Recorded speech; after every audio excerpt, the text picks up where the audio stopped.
How's everybody out there doing? I'm David here, the Sports Animals 22. And I'm Justin.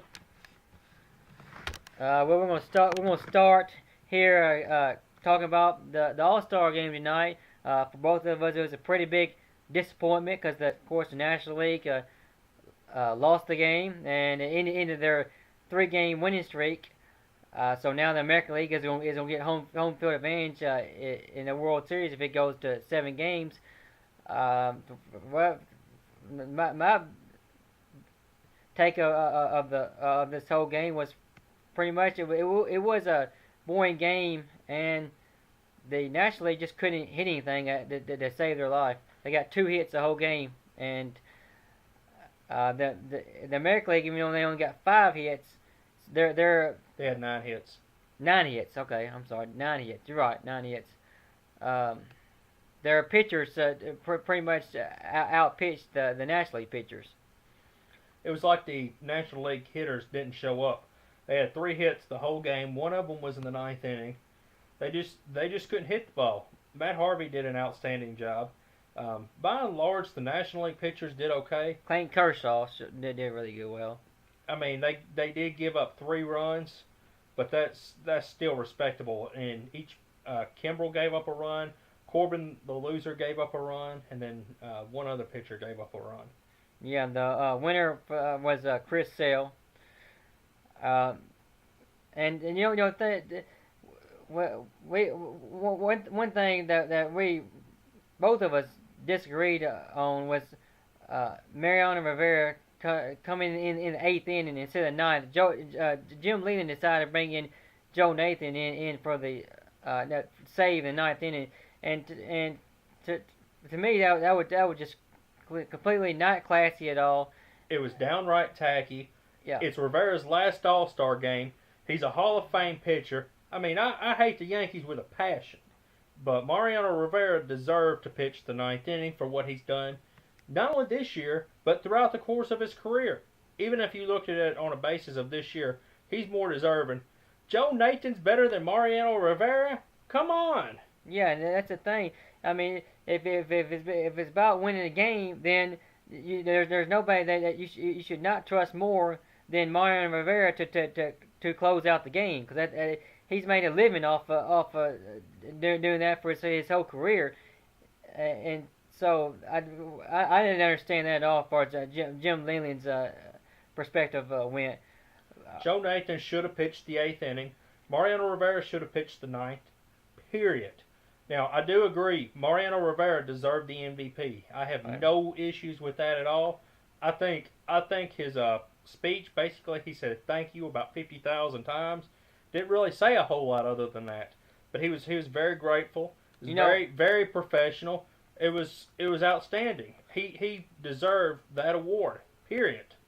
Yeah, and I think one thing that really I thought was great was when he mentioned God. He thanked God. I think it was one of the first things that he did say. Beside it, like you said, I agree. I completely agree. That was first class all the way. Yeah, I really liked that a lot. And then him hugging Bud Selig, well, both of them hugging each other. I thought that was really good too, because that shows you how much that Bud Selig respected Rivera. It was first class. It was respect. Baseball usually does pretty good with the All-Star game. I think they did this time. I just wish the National League would have hit a little bit better. I mean, their offense basically didn't show up. They had a no-hitter until probably the 5th inning, maybe. Yeah. It was about the fifth or 6th inning or somewhere around there. But so all in all, well, we give the American League credit for being able to get that win. But for the most part, it probably won a very highly rated game, because it like I said, it was pretty boring for almost the whole entire game. Wasn't much excitement going on in this All-Star game. So, well, we'll get to the now. We got the trade deadline, of course, coming up July 31st, and we're kind of looking at what players who are going to be traded to me, this is a pretty important day to watch because I'm looking as a Cub fan for Matt Garza. When is he going to be traded? Could he be traded before the 31st deadline? I think it's a good chance that could happen. Some people are saying that it could happen by the 22nd, which would be his last start. I believe it's against Arizona. He could make a start on the 27th or 28th also. I do think he's going to get traded. If I'm teams, I'm trying to wait because of his injuries the last couple of years. I try to wait till as close to the 31st as I can. His two right now the rumors are from everything that I read are that you have supposedly about 5 or 6 teams that are interested in him, but the leading contenders are the Blue Jays and the Rangers. Now we have to remember going last year before he got injured that the Blue Jays and Rangers were supposedly the top teams that were interested in acquiring him. Then, like I said, he got injured, and then all bets were pretty much off. So the same thing's happening again this year as the Rangers and the Blue Jays are supposed to be the top teams that are interested in acquiring him again. And from what I hear is if the Cubs do trade him to the Rangers, that one of the guys they're trying to acquire is Mike Oates, the third baseman / outfielder. He's 25 years old. And so that'd be pretty important because of course the Cubs we do need a third baseman. Those are the two big teams, but I mean let's think about this from a practical perspective. How many teams out there need starting pitching? It's more than those two. I could see him going to the Dodgers. I could see him going to the Giants. I could see him going to the Rockies. I could see him going to almost any team in the National League West. Yeah. Even potentially the San Diego Padres. Nobody's out of it in that division. The only risk about them acquiring Matt Garza and giving up 2 or 3 prospects is that he is pretty much a rental, and we know he's a free agent at the end of the season. And from everything I hear, he's going to be trying to ask for big money. I say maybe 5 years, $15 million a year. But I'm just hoping that at this point in time that Theo can sucker one of these teams into acquiring him and get at least 2 prospects for him in an average player. That's what I think we're looking at this point in time. Other teams I've heard the Cardinals. To me, I don't see that being rivals like they are. The only way that would happen is if Theo got a king's ransom, yeah. And I'm 99.9999% sure that's not happening. The Nationals have had a couple injuries to some starters. He could go there as a rental. That would make sense. I don't think he's going to go to the Yankees. I think they're okay in starting pitching right now. Red Sox probably not. Of course, he could go to Toronto. Yeah. He could go potentially to Detroit or Cleveland. And I actually wouldn't mind seeing him going to Toronto before he did Texas, because Toronto, I know, has a loaded farm system. So Theo could ask for like you said, pretty much maybe a king's ransom for down for Toronto. But the thing is, and nobody's talking about this, last time I checked the standings, Toronto's in last place. Yeah, they are. Yeah. I think Toronto actually could be sellers. We'll know in the next probably 10 days. I think the next few days are going to determine. But I would not be surprised if Toronto winds up being sellers. If they trade him, they could trade him after one start. So I just don't see that happening. Yeah, you might be right.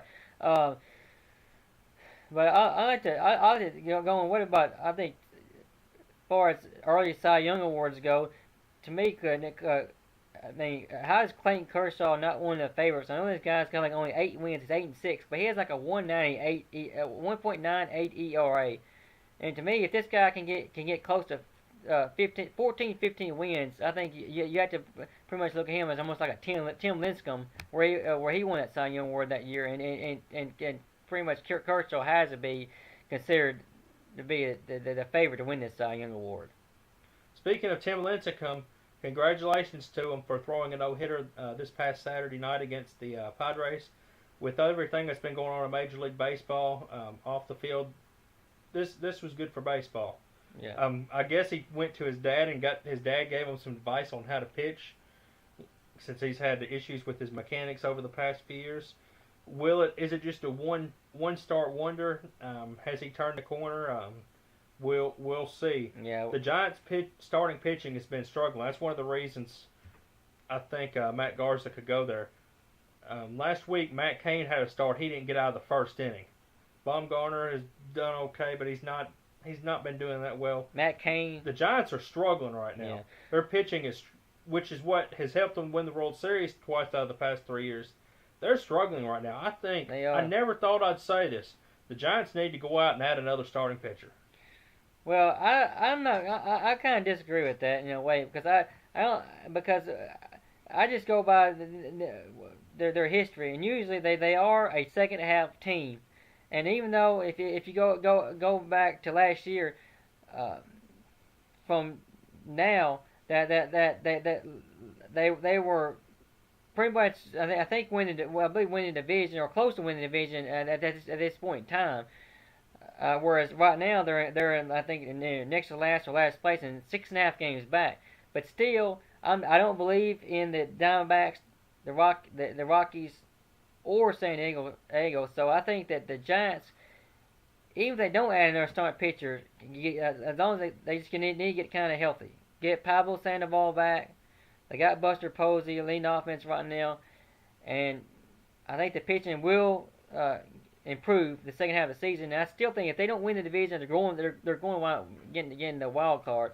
I disagree. If you look at where their record is, they're right around or below 500.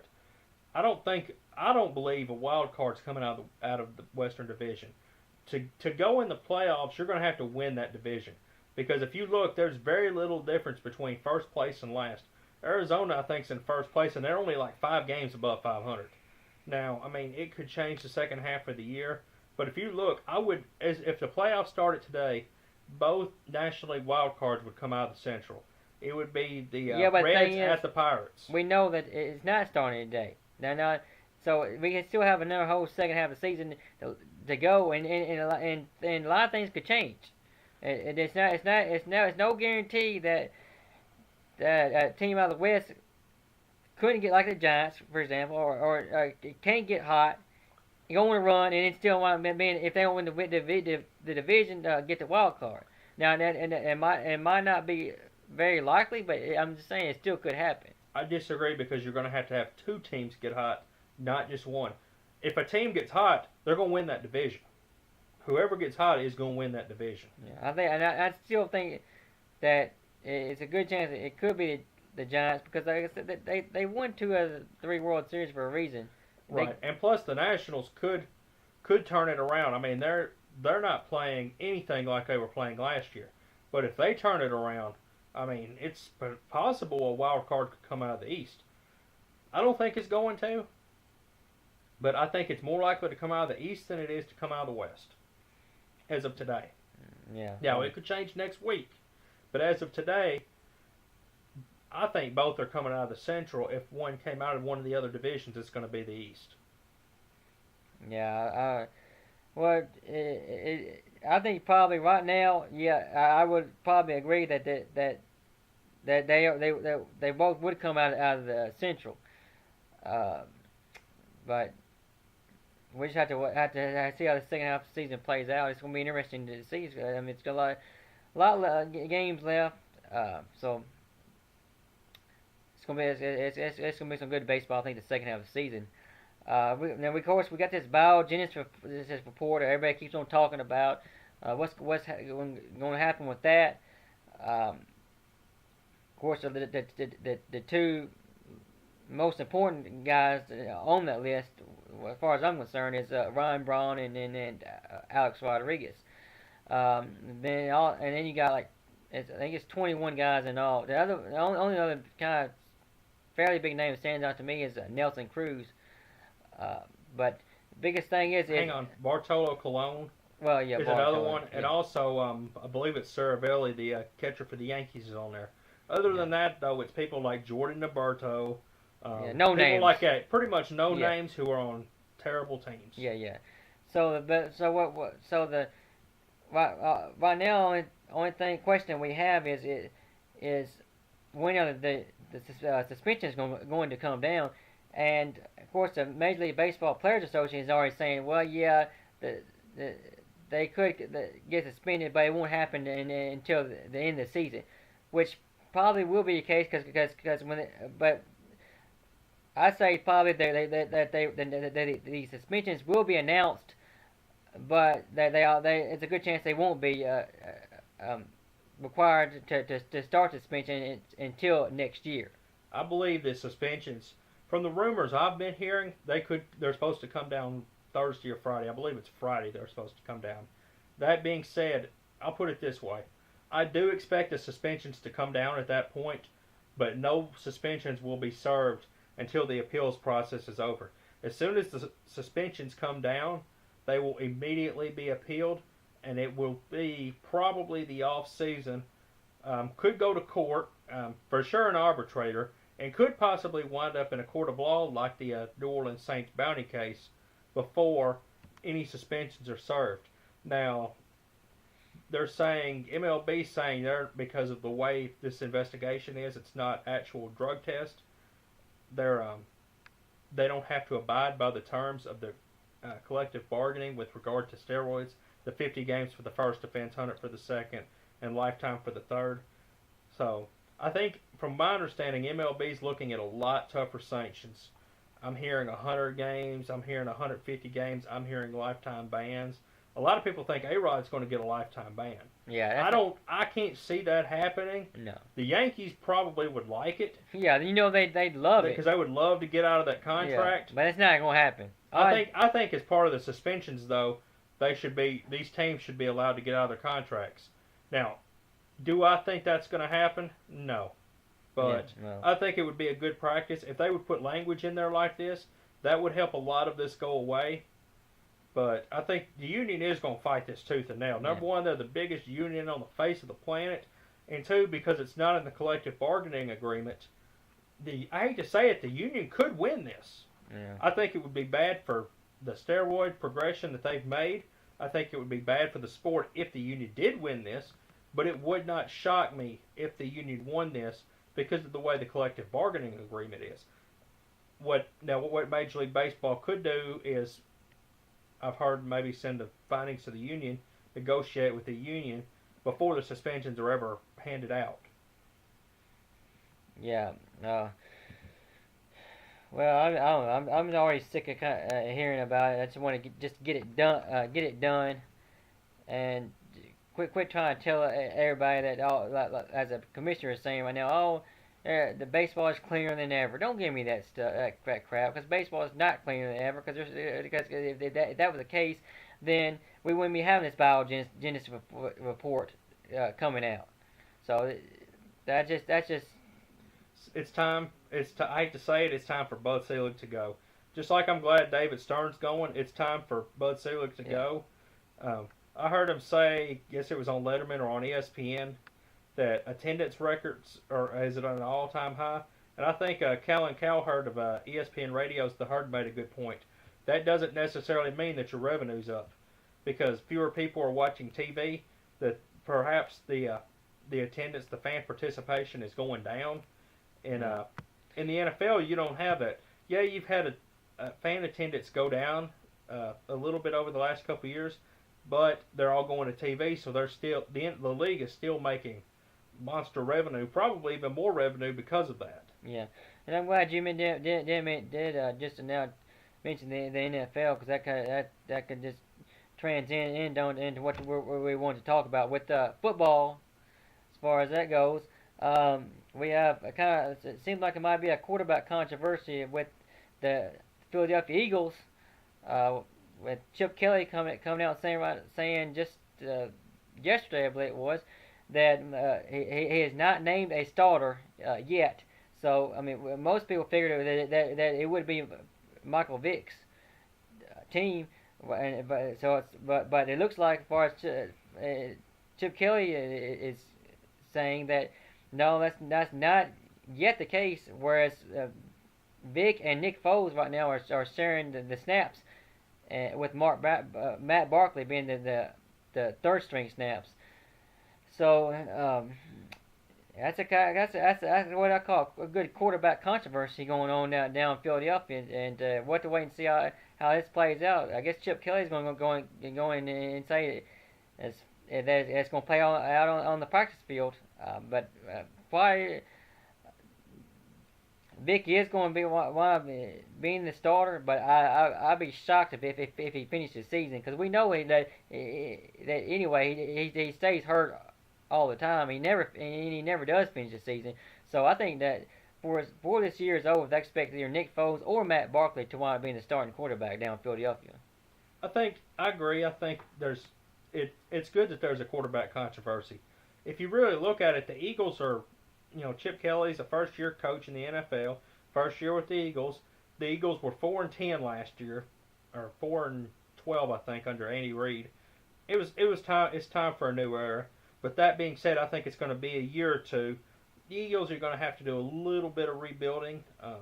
But I disagree with you, because it's never good to have a quarterback controversy, considering the fact that quarterback is the most important position on the field. You want to know who your quarterback is, but before the season starts. But I mean, the thing is, the Eagles probably aren't going anywhere this year. To me, in this case, it might be better to let one of the younger ones take their pick. Let them give them baptism by fire. I think it's going to be good for them in the long run, because they're probably not going anywhere this year. Yeah, I would be very surprised if they made the playoffs. Yeah, it's going to look bad, but I think come next year and come the year after, they'll be better because of it. Now, that being said, I think I've got the perfect place for Michael Vick to go. The New York Jets. Yeah. The laughing stock of the NFL. Mark Sanchez, hey, well, he can go. He's better than Mark Sanchez. Mark Sanchez is the worst regular season quarterback in the NFL. Most overrated quarterback in the NFL. He's terrible. Well, the thing is, with Vic, we have to remember one thing, is that he is only on a one-year contract with Philadelphia this year. So, either way, he's going to be gone. My prediction is, even if he doesn't finish the year as a starter, he is going to have to, like I said, be looking for a new team. But another thing is it's going to be interesting, I think, with Chip Kelly, is we don't know how this offense is going to work. And with him bringing that same offense from Oregon to the NFL, and we don't know if he is going to be a successful head coach in the NFL or not, because if you go by history, then the only one of the few guys to be successful coming from college to the NFL was Jimmy Johnson.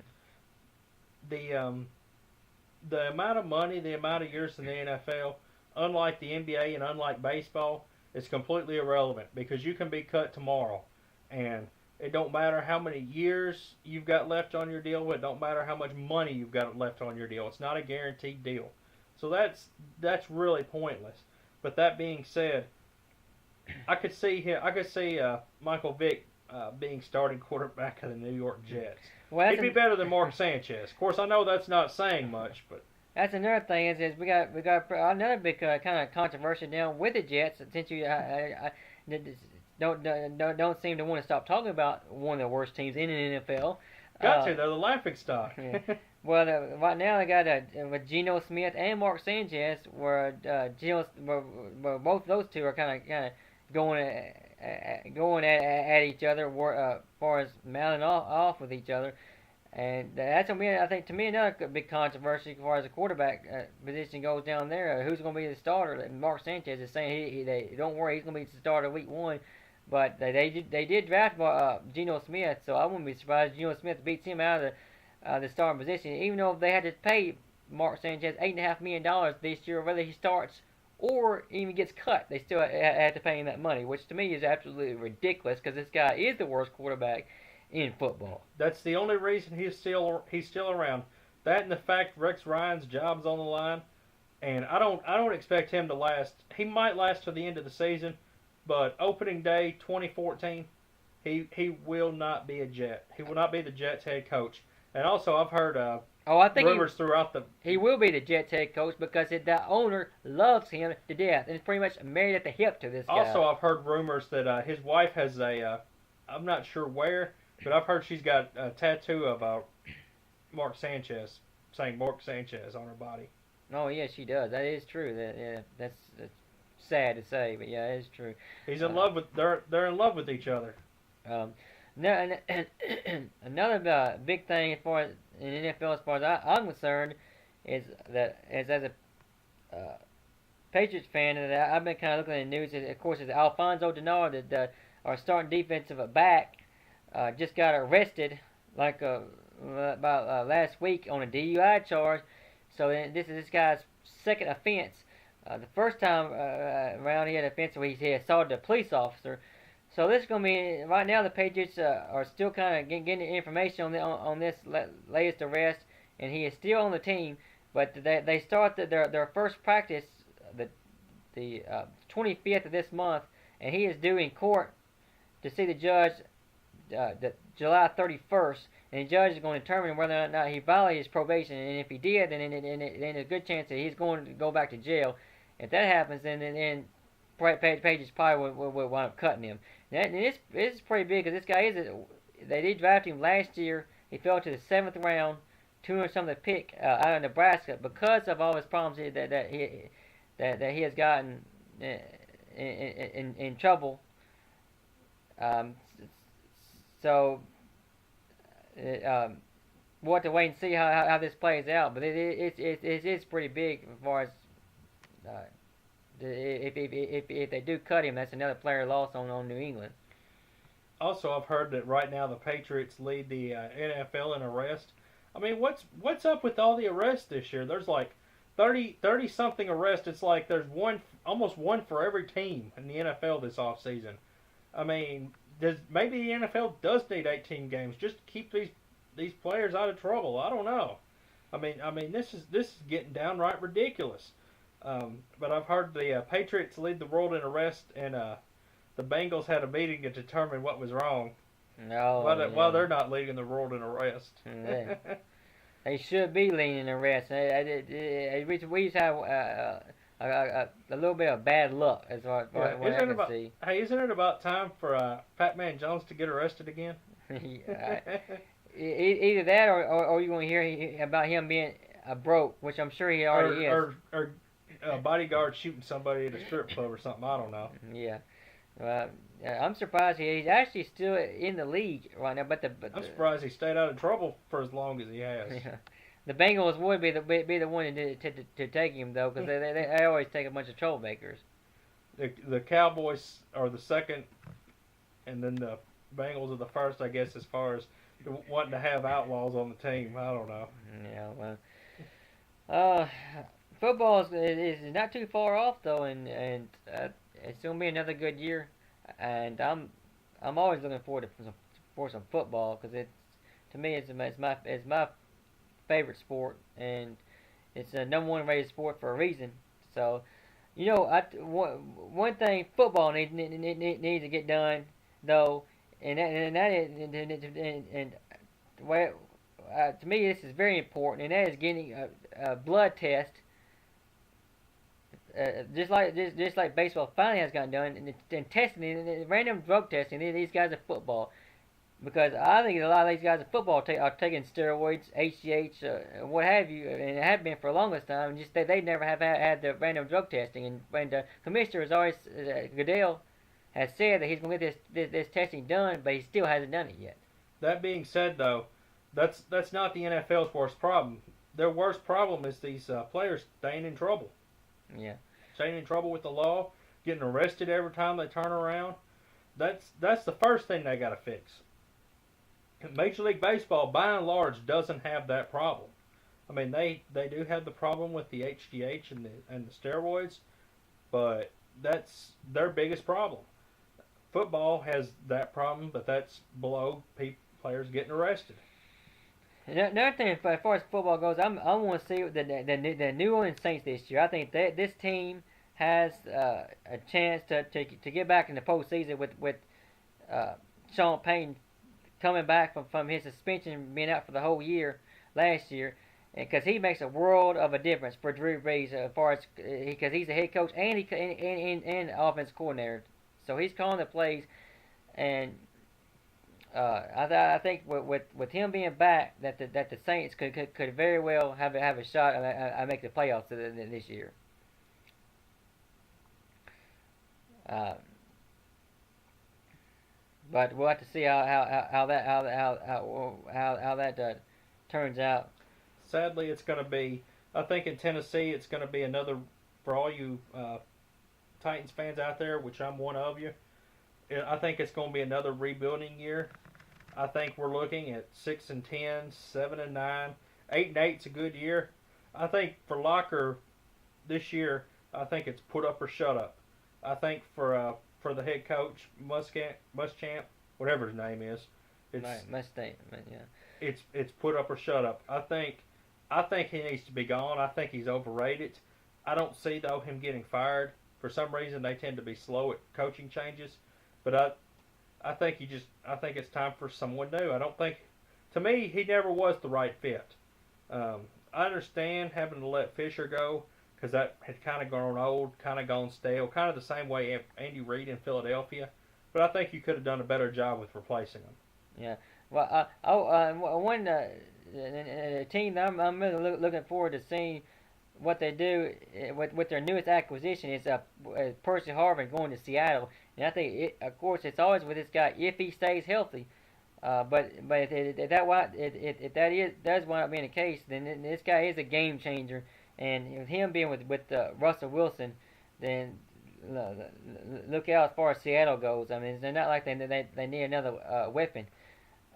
So this guy say that can stay healthy. He's definitely going to contribute with that offense. And I've already said it before. I'm picking Seattle to go to the Super Bowl this year out of the NFC. I just think it's their year this year. I completely agree. I think it's Seattle's year. Now, I mean, there could be a sleeper or two. Of course, as Chris Berman says, that's why you play the games. I think in the NFC title game, I think they'll either play New Orleans or San Francisco. But unlike last year, they play San Francisco, they'll beat them. I think Kaepernick's going to have a down year this year. He's going to have a lot more pressure on him. Number one, this year than he does last year, and second, one thing that could hurt his performance is he's not going to have Michael Crabtree. Or Crabtree, I'm sorry. Or he's not going to have Crabtree, but also he's not going to have. Last year, I think he was more motivated because he's trying to maintain the starting quarterback position. He's not going to have that this year. It's sort of like you see particularly in baseball and basketball, the first year of a big contract where you see him struggle because they don't have that pressure. That could happen to him this year. We'll just have to wait and see. I think that in my opinion that it's going to wind up being between Seattle and Atlanta this year, because I think Atlanta still has a little chip on their shoulder, and they're trying to prove that especially Matt Ryan, that he can win the big game. It's like it would be his sixth year, I think, this upcoming year, and he's considered by a lot of people as a elite quarterback or close to being that, but he has yet to win a Super Bowl. And with Gonzalez coming back for one more year, they got the offense with Julio Jones, and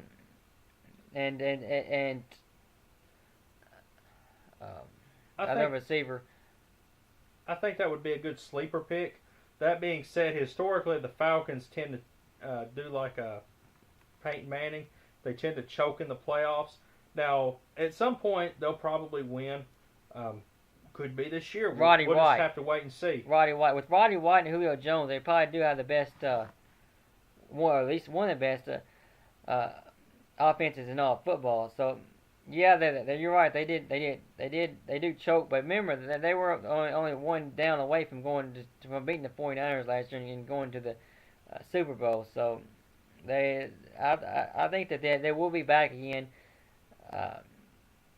Whether they do go all the way or choke, what you'll have to wait and see on that. But Matt Ryan, I think he's gonna ultimately get over the hump and give him a Super Bowl. It might be a couple of years from now, but this guy to me is too good a quarterback not to ultimately get it done. And I do root for him, so uh, I hope he is able to get that Super Bowl eventually. But other than that, I think this has been a pretty good show tonight. I hope all of you guys have enjoyed it. Uh, please feel free to leave us your comments. Give us plenty of hits. We appreciate that, and we will be back. Thank you to our loyal viewers for watching. We'll see you next time. This is Justin. This is David. We're out. Take care.